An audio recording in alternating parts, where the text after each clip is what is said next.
Hello, ladies and gentlemen. Good morning, good afternoon, or good night, or whatever ungodly hour you find yourself listening. We are the Bards Against Humanity, here to strum your loot and absolutely wreck your ear holes. So prepare for a podcast that'll hit harder than a nat one in bed, because we're coming in your ears. That's right. Today we have myself, Leo, obviously. Yo. And of course, I am joined here with the delicious Daniel himself. Interesting you've used delicious, but hi. Because you're yummy, yum. Yummy. Oh, Jesus Christ. Today, we are finishing off our subclasses for the Warlock with the Great Old One Patron. Don't you fucking say it. The GOO. You fucking said it. Before we started recording, I was already saying, it's like, oh yeah, we're doing the GOOOOOOO today. And he was like, what? I was like, yeah, the GOO. The Great Old One. The GOO.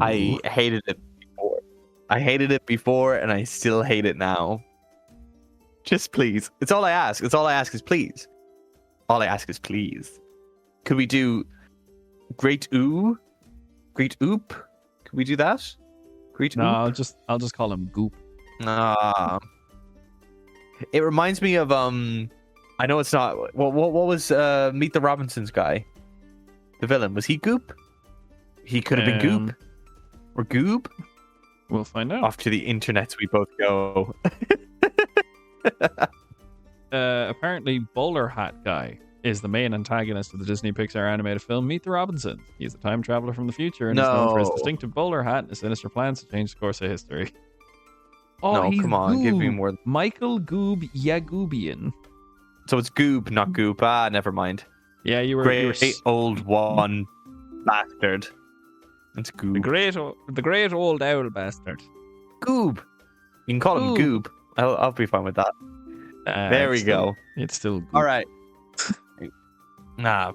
Well, right. So when you choose this subclass, you might bind yourself to an unspeakable being from the far realm or an elder god. A being such as Therisdun, the chained god, Zargon, the returner of discs and DVDs. Hadar, the dark hunger, where everything is burnt. Or Great Cthulhu. No comments on that last pronunciation, no? That's curious. That was absolutely perfect. The only thing that's going through my mind right now when you were saying Zargon, the returner of DVDs and such, what was going through my mind was the GameStop level 3 shit that you used to do. Yo, I don't know if I can say that. Because are they still a business, or is it just not in Ireland? Or are they gone? It's not in Ireland, it's still in the States. Yeah. So let's not. I don't want to perjure myself. I don't want to be not a copyright strike, but we'll get an email and they'll be like, "What do you mean? What are you talking about?" So we won't. I don't think we can. If there was Blockbuster, I'd have no issue talking about it. It was hilarious, but not for GameStop. We can't let them know. So fucking speakable being from like an elder god, or you might invoke several entities without yoking yourself to one, which is a turn of phrase. Interesting. The motives of these beings, isn't it? No, without egg whiting yourself to one. Yeah. You know what's even worse is the yolk isn't even the fucking egg white. Yeah, no, it's the opposite part of the egg white. I thought the whole egg should get some loving. Yeah. Whole egg loving. You can't put yourself several entities without whiting yourself to one. That seems potentially like a hate crime. So you got to say egg whiting. The motives of these beings are incomprehensible, and the Great Old One might be indifferent to your existence, but the secrets you've learned nonetheless allow you to draw strange magic from it. Yeah, it's a really interesting one because that's the Warlock I'm currently playing in our campaign. Is it? Yeah, you gooing it up? No, nice. You gooing all over people? Yeah, should be all over the enemies. I'm Eldritch blasting. Damn right, you're blasting. So anyway, I started Eldritch blasting. A little Eldritch blast from the past. You are getting a front row seat to how my mind makes connections, by the way. A front row seat. And it's fucking funny. It's a whirlwind, right? It really is. The amount of times I have to like I will go off on my own mental tangent and then I'll have to bring myself back because otherwise it just doesn't make sense to people is unfortunately more than once. Unfortunately, yes. But anyway, Dan, what are the spells you get as a GOO? What spells do we get as a GOO? Perfect. Right. So, as per usual with these Warlock subclasses, in 2014 it was extra spells to choose from. In 2024, it's extra spells always prepared. So back in 2014, we had spell level 1, Dissonant Whispers, Tasha's Hideous Laughter. Spell level 2, we had Detect Thoughts and Phantasmal Force. Level 3, Clairvoyance and Sending. 4th level, Dominate Beast, Everard's Black Tentacles. And 5th, Dominate Person and Telekinesis. Yeah, these spells took a definite change to the 2024 versions. So Warlock level 3 in 2024. They actually don't have any of the Dominate spells. Boo. So only in 2014 can they dominate me and know how much I'm loving it at the same time. Pretty much, yeah. So in 2024, at Warlock level 3, we have Detect Thoughts, Dissonant Whispers, Phantasmal Force, and Tasha's Hideous Laughter. Those have not changed. Warlock level 5, you have Clairvoyance and Hunger of Hadar. Hunger of Hadar is a new one. They've lost Sending. Warlock level 7, you have Confusion and Summon Aberration. They did not have these before. And Warlock level 9, they have Modify Memory and Telekinesis. Modify Memory is the new one there. Yeah, they've no need to dominate so many things or tie them up with tentacles. Yeah, so the new spell list that they always have prepared is much nicer. I feel like they're a bit more thematic, like Hunger for Hadar, Summon Aberration, Modify Memory, the whole spooky, weird Eldritchy magics that would be associated with these elder beings. Just make for, all in all, a nicer spell list. It makes more sense. More sense. We're going for Psychic. We're gonna stick with Psychic. We're not. I understand like Dominate Beast and Dominate Person, maybe. Sending, maybe. They're still Psychic in nature. But this is the subclass. We're focusing on the subclass, if that makes sense. Like we're being thematically correct and a little obscure. Like you would not pick up Modify Memory yourself. I like it. I do prefer it. They might be weaker spells, but they make sense. I prefer it. I think it's just all in all, it's just a much better spell list. And the fact, and of course, as per usual, the fact that you already have it rather than can choose it is always a plus. More spells, more options, free things. Yes. Yes, indeed. So back in 2014, you got Awakened Mind. So your alien knowledge gives you the ability to touch the minds of other creatures. You can telepathically speak to any creature you see within 30 feet of you. You don't need to share a language with the creature for it to understand your telepathic utterances, but the creature may be able to understand at least one language. Bit weird, especially considering you're gonna get telekinesis at 5th level. Anyway, it's gotten a complete revamp. With at level 3 in 2024, you now have Psychic spells. So when you cast a Warlock spell that deals damage, you can change its damage type to Psychic. In addition, when you cast a Warlock spell that is an enchantment or illusion, you can do so without verbal or semantic components. I was going to say much better, but the UCH just didn't come out. It is so much better, and I'm not going to lie, Psychic spells for the Great Old One was the main reason I chose to take the Great Old One subclass for this campaign. I'm not surprised. The only unfortunate thing is I vastly underestimated how many machinations we'd be facing versus humans. I took this because I thought we'd be dealing with a lot more humans. Yeah, that's unfortunate. But I like the fact that granted, the illusion or enchantment, you can do so without verbal or semantic components. I think that's really baller. Because normally the biggest thing to stop a spellcaster is silence, where they're kind of fucked. Unless you're a goop. Unless you're a goop. Indeed. I can hear that smug grin. I can hear it. Oh, yeah. Just in case you didn't know. It's there and it's fucking present. It's smug, is all I'm saying. Yep. But overall, a much better, once again, thematical. I like it.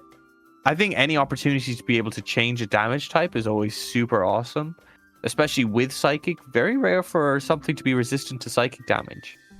Actually, Quite rare, yeah. And it just means that your Eldritch Blast can deal psychic damage instead of force, if you really wanted to. And if, in my opinion, we've met more things that are vulnerable to psychic damage than resistant. So I think this is really interesting. I'm here for it. Tickety boo. Tickety boo. What Tickety can I do boo. for you? With all that goo. All that goo inside your shoe. I had to make My it rhyme. My goo, my goo, my goo. My lovely lady goo. Oh, no. Ugh, I grossed myself. Yeah, you should feel fucking Grossed gross with myself.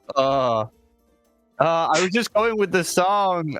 I should have changed it. that. You had a prime opportunity to say my lovely Warlock goo. Not much better, granted, but It's some. Dan, change the top subject, please. What happens at level 6? cool. Level 6. Beforehand, you had a feature called Entropic Ward. So you learn to magically ward yourself against an attack and turn an enemy's failed strike into good luck for yourself. When a creature makes an attack roll against you, you can use your reaction to impose disadvantage on that roll. If the attack misses you, your next attack against the creature has advantage if you make it before the end of your next turn. And once you use this feature, you can't use it again until you finish a short or long rest. In 2024, you have what's called Clairvoyant Combat. Combatant, sorry. So when you form a telepathic bond with a creature using your awakened mind. Oh, Leo, look at that. You missed awakened mind. Did I? We both missed it, yeah. Okay. Oh, so, shit.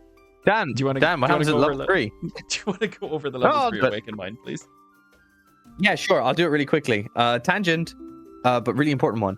So back in 2014, Awakened Mind, your alien knowledge gives you. Oh no, I did a whoopsie. I've spoken about Awakened Mind, but what happens in 2024? You can form a telepathic connection between your mind and the mind of another. As a bonus action, choose one creature you can see within 30 feet of you. You and the chosen creature can communicate telepathically with each other while the two of you are within a number of miles of each other equal to your charisma modifier minimum 1 mile. To understand each other, you each must mentally use a language the other knows. The telepathic connection lasts for a number of minutes equal to your warlock level. It ends early if you use this feature to connect with a different creature. It's a much more improved version of what it used to be. Much cleaner. Very sorry. I actually compared it to Psychic Spells. So Psychic Spells is fully new. Yep. I did not have an awakened mind when I was reading it. I should have realized this See what I because did? I'm fucking playing one of these. I know. That is embarrassing. Anyway. I was gonna let that one slide. By the way, I'm glad holding you myself accountable. Oh Bad well, Dan, someone has bad to. Dan. Bold. Go in the corner. Yeah, Go good in the boy. corner. Good boy. Bad boy. I'm very bad. Anyway, level 6 clairvoyant combatant. Combatant. That's a weird way to. That's a weird enunciation for that one. So when you form a telepathic bond with a creature using your awakened mind, you can force that creature to make a wisdom saving throw against your spell save DC. On a failed save, the creature has disadvantage on attack rolls against you, and you have advantage on attack rolls against that creature for the duration of the bond. Once you use this feature, you can't use it. You can't use it again until you finish a short or long rest, unless you spend Pact Magic slot. No action required to restore your use of it. So it's an important clarification here, especially for Awakened Mind. It's any creature that can be an enemy, and you just form a telepathic bond with them. Which is super funny. I'm so delighted they've gone down this route. That's hilarious. Imagine just starting to have a awakened mind to the big bad and calling him a prick. So now he has disadvantage on attack rolls against you. Like that's subjectively funny. Have you tried using that? Oh, robots. Never mind. Yeah, robots. I won't bring it up. I think if it helps, because we're about to finish up that campaign, and I don't know if the dragon's mechanical. I'll so that find could out be fairly something quickly by using a bonus action to try and form a bond with it. I do like the change. It's very good. I respect it. I'm here for it. So level 10, level 10, there is Thought Shield. So starting at level 10, your thoughts can't be read telepathically or by other means unless you allow it to be so. You also have a resistance to psychic damage, and whenever a creature deals psychic damage to you, that creature takes the same amount of damage as you do. That's what it was in 2014. So in 2024, once again, Thought Shield, your thoughts can't be read by telepathy or any means unless you allow it. You still have resistance to psychic damage, and whenever a creature deals psychic damage to you, that creature takes the same amount of damage as you take. So it's exactly the same. It's a bit... Sound familiar? Have you heard of this one before? You've heard of Thought Shield, but can I raise you Thought Shield?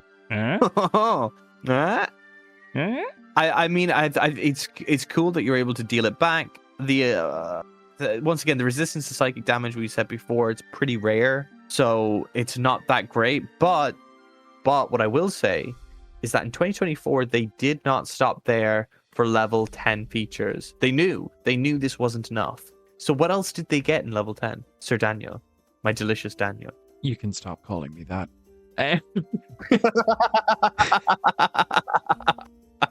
It's a weird flustery scenario that I'm getting right now, and it's just don't call me that. It's weird. Even it's doing hearing weird you say things to me. Do you know what's even the weird thing is, like, I'm not the one thing that's the weirdest bit for me is like calling me delicious. That's not the weirdest bit. It's the fact that you're using my full name.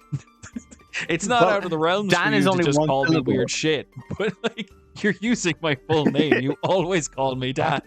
Well, there's not no syllables in Dan. That's why I need the extra syllables. No. Anyway, level 10 Eldritch Hex that you get is a new feature in 2024. Your alien patron grants you a powerful curse. You always have the spell Hex prepared, and when you cast Hex and choose an ability, the target also has disadvantage on saving throws of the chosen ability for the duration of the spell, which is really nice, because what a lot of people keep thinking when they cast Hex is that the creature has disadvantage on the saving throws and any ability checks made with the selected, the chosen ability. Instead, they just have disadvantage on ability checks related to that stat with Hex. But now you can give them disadvantage on those saving throws too. I like it. It gives more chaos to the subclass. I won't lie, but it is definitely an offensive buff for it, considering we're bonding with someone and then fucking with them between level 3 and 6. I think this was needed. I don't know whether or not it brings too much to your bonus action.